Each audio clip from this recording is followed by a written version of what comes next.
Өмнө нэг удаа төрийн далбаа урч ирсэн. Одоо дахиад нэг урах уу?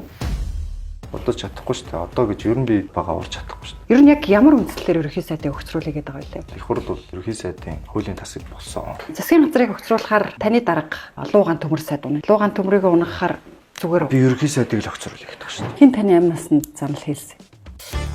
Нэг лайв чин нөхөр байдیں۔ Таныг харин MCS ухаан удгийн ордыг хамгаалж ерөнхий сайдыг огцруулах гээд байгаа. Миний энэ бичиг гарч ирсний дараа л тэдний зохиосон зохиоллоо шүү. Энэ баялагын сантуулахыг эсэргүүцдэг ямар мангар гишүүн байх юм жишээл. Оюун эрдэнэ сайд огцорчих юм бол энэ баялагын саннгийнхын ажил үргэлжлэхгүй шүү дээ. Шинээр томилохын чи яаж мэд? Засгийн газрын дундаж хугацаа 1.5 жил. Энэ баялагын санг болиудыг гэж хэлэх ерөнхий сайд гарч ирэхгүй. Нөгөө ялгааны албар хаана нэлээ?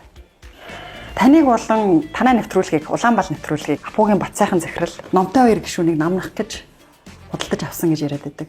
Анх хэдэр үнэлэгдсэн бэ? Би өөртөө чамаас анхудаа сонсч. Хэдэр үнэлэгдлээ? Би өөрөө тэр бомоор үнэлсэн. Буруу төлсөн. Хэдийг төлсөн санахгүй юм уу? Яг нарийн санахгүй. Бела Вистагийн түрээсээ ямар орлогоор төлж байна?